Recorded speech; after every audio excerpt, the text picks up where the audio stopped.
What's up YouTube, Doa here from Zephyr, and today I am bringing you an update to one of my favourite synchro style decks, and that is of course Red Dragon Archfiend. Now as a bit of a preview and a massive shout out to Joe, this version of the deck will involve the brand new Metalmorph cards. Don't worry, these won't break the bank and you are literally only playing 4. You can play more if you want to, but the idea is just to give you a preview of what makes this version different from previous versions. It is a 45 card deck. It does still involve the Bystials, as I do feel that they are the best hand traps that work within the deck that also provide you with extenders and give you more consistency to utilize the Metalmorph cards. And as I take you through the profile, I'll show you and explain to you how you can utilize the Metalmorph cards in this deck as well. So with all of that out of the way, please smash that like button, hit that notification bell and subscribe so you don't miss out on any more upcoming content. With that out of the way, we're going to dive headfirst into the profile, show you what we've got and explain why we've got it. Now, I'm not going to spend a long time on the Resonators and the rest of the Archfiend cards in general, just because we play them every single version of this build. So we're going to be cracking straight on with triple Soul Resonator as your ideal starter, followed up by double Vision Resonator, double Synchron Resonator, and the one Crimson Resonator. Now you can adapt these ratios as you see fit. The only one in my opinion that is an absolute mainstay staple at 3 is of course your Soul Resonator. Everything else then comes down to preference. Some people like to play 3 Crimson Resonator, some people like to play 1, play 2, some people like to play 1 or 2. You've got so much flexibility, it really is up to you. The reason for this one is I didn't want to go any higher than 45 cards, and as I said in my previous version, if you want to play more Crimson, you can cut down the Synchron because you have the ability to recycle off the back of that, and you're going to be making this build a little bit more aggressive than the normal types.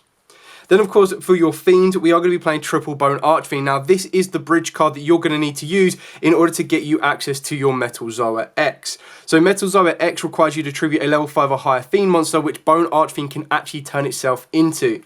Now it would then mean that you need to leave the Bone Archfiend on the board, but the ideal scenario in order to turn your Bone Archfiend into the Metal Zoa X is very simply be able to go, right, cool, already got a Max Metalmorph set ready to go, comes back to my turn because I didn't need to use it during my opponent's turn, normal summon down Bone Archfiend, use the effect to send from deck to grave, increases to a level 5, go to battle phase, attack with 18, activate the Max Metalmorph, tribute off the Bone Archfiend, which would be a level 5 at that point, and then work your way into a Metal Zoa X, which just becomes an insanely powerful mini boss monster. Now obviously if that version or that route is too specific for you, then what I would say is you can play 2 of the Red Eyes Black Metal Dragons, and you'd definitely be playing 3 of the Max Metalmorphs depending on the route you wanted to go. Then backing up your Bone Archfiend as the rest of your Fiends, we do play the one Flame Lotus, and of course you do play the one Obsessive Overloop. I feel Overloop is the best one of the options. You do have the Wandering Wild King, and you do also have the Catalyzer, but it really is up to you on those ones. I feel these are your 2 best ones, and if you were to cut it down to a minimum, this is what you're going to want to work for.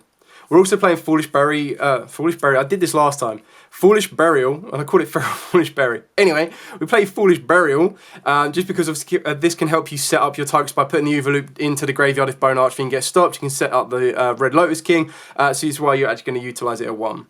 Because we are playing the Bystials in this version, we are still playing 2 of the Earthbound Prisoner Stonesweeper. Obviously, as I mentioned in my previous version, the idea is that this will allow you to add a level 3 or lower Fiend, which is exactly what Resonator Core is going to be doing in a different sense, but the Resonator Core isn't a hard once per turn, whereas the Earthbound Prisoner is. The benefit of the Earthbound Prisoner is it combos off with the Bystials. As you discard this, you put a Dark in your graveyard straight away, so this plus a Bystial will just allow you to combo off, even more so if you do open up the Lubellion, because you can go discard this, search out your Resonator engine, which can be your Soul Resonator, discard the Lubellion, get you a Bystial, and then you're good to rock and roll, and the idea is you're able to protect yourself from Nibiru in early doors. It looks like Nibiru has probably taken more of the space in side deck rather than main deck right now, as the format has started to take shape, so that's something you might want to be keeping an eye on, and that's something that you might then consider that going game 1 you might need to worry about it so much, but game 2 you might consider something like Crossout, or you might consider a bit more of a counteractive towards going against Nibiru. And then of course for more consistency of the deck, we do play triple Crimson Gaia, and then the 2 trap cards I play again are Red Zone and Red Screen. I play these in most of my builds. I just don't think people expect this card, and I think that this card is probably the better one of the 2. So it really does come down to personal preference. You can cut it out completely of Red Screen. You can go down the Branded Beast if you wanted to, as well as a different trap card alternative. It really is up to you. You've got so much flexibility. By all means, feel free to adapt to your playstyle. Then for the Bystials, of course, we are playing triple Lubellion. Now, I know a lot of people aren't massively, they're not always happy with the Bystial engine, just because I feel that a lot of people want to keep this as a fun deck. Now, if that is the case, then straight away the Bystial engine itself is 3 Lubellion, 1 Druid Swarm, Magnemute, Baldrake, Saronir, and then a Regained. So it's an 8-card engine, and you could take this 8-card engine out, and then that will put you down to a 37-card deck. So in those final 3 slots can be a third max Metalmorph if you want to go down that route a little bit more, or of course you can start putting in other hand traps. Now the reason these are the best for the entire deck is because they act as very good hand traps in the current meta. They are very, very powerful, and they also act as extenders, synchro fodder, everything you need to, as well as tribute fodder for your max Metalmorph. Like the benefit of being able to go, cool, Druid Swarm during your opponent's turn, summon that down, that's already one form of interruption, and then activate the max Metalmorph to tribute off the Druid Swarm to then allow you to get into your red eyes, just gives you another negate and ascend. Now, that's not the whole reason of this, because you will have plenty of tribute fodder in order to get to the Red Eyes Black Metal Dragon, so you don't need to worry about it massively, but you just have so much synergy and so much kind of extension with this deck and this engine in the deck that it's kind of crazy not to play it if you have access to it. And then for the other generic hand traps, you can pretty much play whatever you want. I've gone with Ash Blossoms, Imperms, and I decided to go with Droplets because technically if you're counting the Bystial 8-card engine, you don't really need to be playing a huge amount of hand traps in addition to that, and the Droplets obviously help you as a go second option, but these can become talents, they can become chalices ideally, and they could even main deck Dark Rule No More, or they can very easily be straight for cross-out targets if you feel that your opponent is main decking stuff like Drolls, Nibiru's, Veilers, anything like that that you feel might disrupt your plays.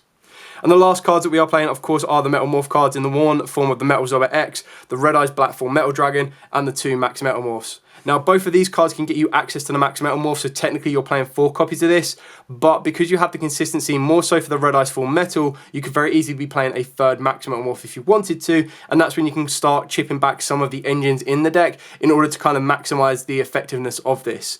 The only downside is that when you're trying to make a play like this, the Max Metalmorph is only going to be able to be activated during your opponent's turn, so it's more ideal for going first. If you're not going second, you're basically then going to be able to chip away your opponent's board, and you're going to either not hold off on the OTK, or you're not going to be able to OTK to then set this up. So it's definitely more ideal for going first, and it's one of the ones that, in my opinion, if you do end up going second in game 2, that you'll be siding these 4 cards out, and that's where 4 card spaces open up for either board breakers in the form of evenly match. You can also look at stuff like Lightning Storms, Dusters, Cosmics, you name it. You can have a very easy flex spot. These are ideal for going first. Your ideal target will be going for your full Metal Dragon first, more so than anything, and then your aggressive option will be the Metal Zoa, as I explained in the scenario early on, which is why it's just more so of an option to say, hey, look, you can play this card, but you don't need to be playing it, because its consistency is going to be a little bit less so than the Red Eyes Black Full Metal Dragon. So definitely pick these up if you haven't already. They were £4 the last time I checked. I'm hoping they're still quite cheap, but this is probably like the best one that the Metalmorph engine got, and it can be utilised in Dragon Link and loads of other different options as well. So that's it for the main deck. The extra deck hasn't really changed much. I still don't own a second Bystial Dispatter, but hopefully I will do soon. I thought they'd be a lot cheaper after the tins, but they were buried. So for the extra deck, we start off with 2 of the Red Rising Dragon. Your extra deck is completely flexible within the realms of Dark Dragon, so you can play whatever you want down that route. So we've got 2 Red Rising, 1 Cully Belt, 1 Scarlet Red Dragon Archfiend, followed up by 2 Red Dragon Archfiend themselves, 2 Scarred Dragon Archfiends, 2 Hot Red Abysses, and then just your aggressive high level monsters in the form of Bane. The Neversoul Dragon, this is basically the second Dispatter. Like, as soon as I get my second Dispatter, this will be coming out for it. And the last card you can play is the Red Supernova Dragon. Again, this is a complete flex spot. You play whatever you want that fits within this. A lot of people do sometimes like to play 3 of the Red Rising, but I feel if you're going to play 3 Red Rising, that becomes more centered around playing 3 Crimson Resonator, so it kind of adapts to your personal preference and your play style, and then this should pretty much be everything you need to get you ticking from the extra deck. The only thing you're missing, or the only downside, is that Dispatter is your only way to protect from Nibiru. So if you don't want to be playing the Bystials, another engine that I do highly consider people considering. Too much considering, but the other engine that I expect people to be looking at would be the Dragoonity package that I've showed off previously. The idea behind this is that this goes within your 5 summons, but it gets you access to a Crystal Wing, and when you get access to that Crystal Wing, that then gives you your Nibiru protection. It means it's a very nice alternative to swap out your 8-card Bystials for this card, or this engine. The difference is that this is only going to be, or mainly effective for you going first to set you up, whereas your Bystials can be very good interrupters as hand traps and everything else in between. So that's it. Very short, sweet, simple, to the point. I didn't want to go over the evaluations and selections of the standard Red Dragon Archfiend cards and elements, but what I do like about this is that this is kind of like a nice mini homage to Jack Atlas and then Bandit Keith, and then slightly bit of Joey as well with the Red Eyes involvement. So I thought this was kind of like a cool option to show off. Like I said, there's loads of flexibility that you can play around with. It's just a minor update to the way that the deck can now play. I feel that your Red Eyes Full Metal is the more go-to than the Metal Zoa, as I've already previously mentioned. So it really just comes down to your preference and where you're going to be taking it. If you're going to take it to a fun, grindy environment, then you can very easily put in the Metal Zoa X and your opponent's going to be like, what the hell is that card doing in here? If you're going to take it to the highest competitive environment that you can do, then you can either use the Red Eyes and the Max Metalmorph as a side-in engine, because you're guaranteed to go first and get the most out of it, or you can have it as a main deck engine, and that's when you can obviously utilise a card like Allure of Darkness, could be quite helpful opening up multiple full metals. But keep in mind, you reveal the full metal, you get your Max Metalmorph. And then if you hard open up the Max Metalmorph, absolutely fine, because you're going to have loads of level 5 or higher dragons to be tributing off in order to get you into your Red Eyes Black Full Metal Dragon. So you've got the best of both with everything involved there. Anyway, thanks so much for watching. Any questions at all, by all means, please put in the comments down below. I'll be more than happy to answer them for you. For now, as absolutely always, stay safe, and of course, happy dueling.